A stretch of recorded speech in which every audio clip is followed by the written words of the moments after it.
Hello and welcome back to lecture 22, where I'll be showing you a few materials about glass. Glass is a very interesting material because it has a very shiny property and it is actually translucent or refractive.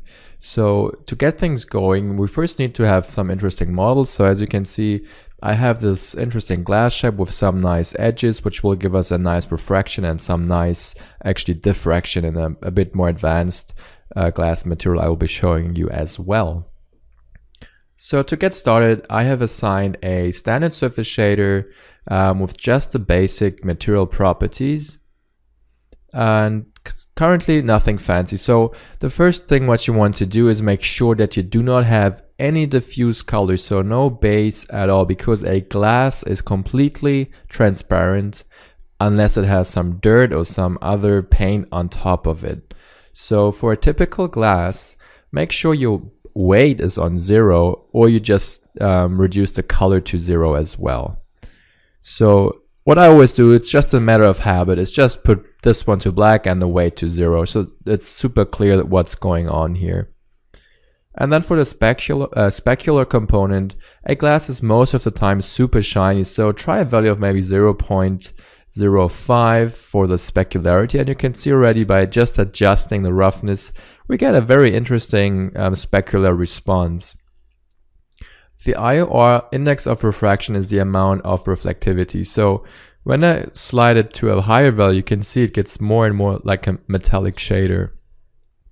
We definitely don't want to do that, and beginners tend to do that quite often. They just increase the IOR because they want an object to be more shiny. But because Arnold is a physical render, we should try to make it happy and work in a physical scale. So if you click on the IOR, there are some presets for glass. So the glass has a few different types of glass. So it can range actually from 1.4 up to 1.6 almost. So depending on your needs or how you want to have it look, you can adjust it. I think 1.5 for this glass seems a bit too much. So I like to actually go down to 1.4, which reduces the overall reflectivity on the edges by a bit. So let's go with this. So for now, this would be all we got to do for the specularity and the base. And the next important thing is to set the transmission. And transmission means refraction. It's just a bit more fancier word. So whatever it means is the ray transmits, it goes into a surface. So for a typical glass, you would just put the weight on 1. And we are now almost actually done with the simple glass shader. So the only thing which we need to do, which you can see looks a bit strange, is that it's super black at the bottom and the shadow is also very solid. So to fix this, on the shape of the object, under the Arnold tab, so if I head over to the surface and go to the shape and head over to the Arnold tab, you can actually see that the opaque switch is enabled, which means it's a very efficient render because Arnold already knows this object is not transparent if this text box is on. But because we render a glass, we need to turn this off to tell Arnold, hey, this is a glass surface. We need different properties for this. So let's just see what we get now. Let's just render and update the scene. And now you can see just by updating the render, you can see now that the black spot at the bottom is totally gone and we are missing our shadow now. Because Arnold, or because of the shader is specified to be perfectly white, we can see that we are missing a shadow. So what you can actually do is just slightly reduce the color and you get the shadow back. A bit darker glass, but that is something you can work with because you get the nice shadow. One limitation of Arnold is because it is not a bidirectional path tracer, you cannot really calculate good looking caustics, but it has a little switch in the shader under the Advanced tab, which kind of adds some sort of caustics, but it's not super detailed or crisp, which you would get from a render like V-Ray or RenderMan. But you can see there is something happening at the bottom here. We can see some reflection. It's a bit more expensive in render times, but it does add to it. But just for now, I want to disable this. So what we did now was setting up a really simple, efficient glass shader. So let's get into detail about color, depth, and scatter. So we talked about the color and depth in the previous lecture. what each parameter actually does. So let's just work with that and see what we can get. So a typical glass is not 100% white. It has some color sheen to it. You can mostly see it if you look through the thick part of the glass. There is some color saturation going on. So that's something what we want to try to do here as well. So let's just say we want to have kind of like a little blue sheen to a glass. So if you don't use the depth, which is also something beginners mostly do, they just set the color to a color they want to render and say that's a complete done render, but it's actually not physically correct because the thick parts of the glass have the same color as the thin parts, and that is not accurate. So to compensate for that, you can still choose the color you want, but you should play around with the depth, which just means or tells Arnold, hey, this surface has a certain thickness, and when it hits that thickness, it should give you or return that color. So let's just try a depth of 10 and see what we get. And just by doing that, we can see that on the thinner parts, which is on the top of the glass, we can see it's almost see-through, and then the thicker the glass gets, the more rich and solid the glass looks in the end. And this is now, just by doing this, this looks a lot better than what we had before. I still think the saturation is a bit too much. So what we can do, we can head back to the color and just desaturate it by half maybe and see what we get. You can see now that it has still a slight blue tint to it, but other than that, it looks very realistic in my opinion. So we can also play around with the depth a bit more, maybe reduce it to 5, and then we get the solidness back if we want to have that. I think it's actually cool. It adds something cool to this glass. So maybe let's just leave it at value of 5 and a really desaturated blue, which gives us a pretty cool looking glass. And then we also have scatter, and what scatter does, it adds some little particles into the glass. So if you have washed the glass in the dishwasher, you can see at some point it gets really chalky and white, and this is something you can mimic using the scatter. So if you bring up the scatter, you can see it gets really white and dirty, and this is something which adds a lot of realism to the glass. It looks now smoky or something like to a similar extent. Obviously this is now way too much, so let's just dial it in a little bit just to get rid of this clean, super clean white. So this is now a 5% gray, it's almost black actually, and it just added a little bit of smokiness to the thicker parts at the bottom, which I think helps tons in making a realistic looking. Also, another important thing about rendering with Arnold is the transmission depth, and on default actually the transmission rays are something around 4, I think, and you can see if it's that low, you can get these darker spots, especially on the edges and on thicker glasses which have several layers. So let me just showcase what's actually happening. If I put this value to 1, you can see that the ray is not really going through the glass and it returns a black image. And this is because we are limiting Arnold to transmit further than one distance, than one ray depth. So if we put this to 2, the ray now has the ability to enter through the first layer of glass, go through the medium, and exit after the first layer. So this is what this does. And a value of 3 won't change as much. It will help us a bit in the bottom, but the ray is still not going through the whole surface. Only with a transmission depth of 4, you can actually see that the ray fully goes through the glass. So it's hitting the glass surface, going through the glass, exiting the surface, then it's traveling through air until it hits the back surface, enters that, and exit that. So this is what a transmission value of 4 does. You can still see we get these black spots. So what you can do to get rid of this is really take a high number, something like 10. Your render times go up by doing this, but your results are a lot more realistic. And I think on default, the total depth is on 10. So what it means is these numbers are added together to get the total. So if you want to make use of all these depths, what you can do is just put 12. And this is now the upper end of the ray depth, which we can use. So that's something to keep in mind. So one more thing I want to talk about is the dispersion Abbey. And what it's doing, like this control enables Arnold to split the ray into its separate components, into its own wavelengths. And this happens actually in hard materials like diamonds, crystal, or glass. Glass is a kind of crystal because it's melted sand and it has some components to this. So when you have these hard edges, you get actually some bending of light and you get this kind of rainbow pattern. And if I would just enter a value of 5, you can already see that the glass is really tinted and it's not that crisp blue anymore, and you can see you get these nice rainbow effects. Obviously this is a bit too much for a typical glass. So the higher you put this number, like a value maybe of 100 is a high value, and then you almost get rid of this effect.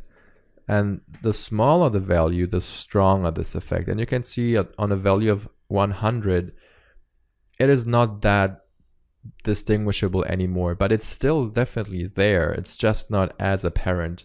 And by having a value around this, which is, you can kind of register it, but it's not that visible, this is then exactly the right amount of dispersion. You have a few presets. For instance, a diamond has a value of 55, a measured value, and then sapphire, which is kind of like sand or like crystal, it is a higher value and is not that intense anymore. So if you have a sapphire glass, sure, do 72, but something around 100 for typical glass should be just fine. If it's still too much, it's artistic, you can play with it if you want. And now I actually think that my glass is too dark, so I like to push my depth back to 10 maybe, so we get a bit brighter glass. It's not as blue anymore, and we should see a nice rainbow effect. Also, by doing dispersion, you get also a nicer caustic pattern. So if I just render the bottom part and go back to my advanced tab and the shader and I enable caustics, you can see that we get now colored caustics. Obviously you can see it is very noisy now. So something to keep in mind. If you use this caustic checkbox, you would need to amp up your AA samples. So most of the time I tend not to use it just because of that, but it adds again realism to your shader or to your render. And the last and final aspect of glass is roughness. And what I'm talking about is smudges. If people touch it, they don't have clean hands, you leave fingerprints and it's dirty and smudgy. Currently, we have a super clean glass, which I would say does not exist in the real world because it's just too clean. The problem is, if you would go to the specular tab right now and you would plug in a map into the roughness, what it's actually doing, it is also changing the property of the transmission. So if I have a value of 0.2, maybe you can see that the glass is not see-through anymore because the roughness of the roughness of the transmission rays are blurred as well, like kind of like a sand-blasted glass. So this is what you would get by changing the roughness to a 0.2, and you get like a nice-looking sand-blasted glass. If you want to do that, sure, do this using this technique. It looks pretty cool, like a icy glass, frosted glass. But we want to talk about smudges. So what I want to do now, instead of using the specular component, I will be using the coat instead. So I'm just disabling the specular for now. And you can see the transmission is still affected by the roughness. So if I put the roughness to 0, we get a super clean transmission. So we still want to have some roughness. 0.05 gives us some blurriness inside of the glass. It might actually be a bit too much. So let's go 0.025 and be happy with this. So instead of using the specular now, we get over to the code and we bring that back to 1. And then we change the IOR to 1.4 as well. And now we should have a similar glass, but we don't have the problem by changing the roughness to not make it not see-through anymore. So this is now something we can work with. So if I head over to the hypershade and plug in a pattern like a noise pattern to the roughness, we should see something very interesting. All right, so now let's just create the noise shader, AI noise, and let's connect this, or let's just first create a range as well. I like to do that always, like noise into range into whatever I need it to. So let's just connect the red channel to the to the code roughness, and let's make the selection disable that and enable isolate selection and click on the noise. So this is what we get on the get-go with this noise pattern. I think it's already pretty good. The only thing is I like to invert those colors. So now, did that help? I don't really think it helps. So let's just bring up the detail. Something like this is maybe a bit too much already. So let's just work with levels of 2. I just wanted to get some broader areas which we can use for the roughness. So if I click on the range node now, I want to definitely only have the black spots be white to have kind of like a impression that it's actually fingerprints or some smudges. So let's do something like this, clamp those values. And then we just need to invert this. So let's just do output min to 1 and output max to 0, and the map is inverted. So we can still play around with those values. If you want to have a softer fall off or maybe more smudges, or we can go back to the noise and add more detail, maybe 5 or 4 octaves, see what we get now. We get more defined spots.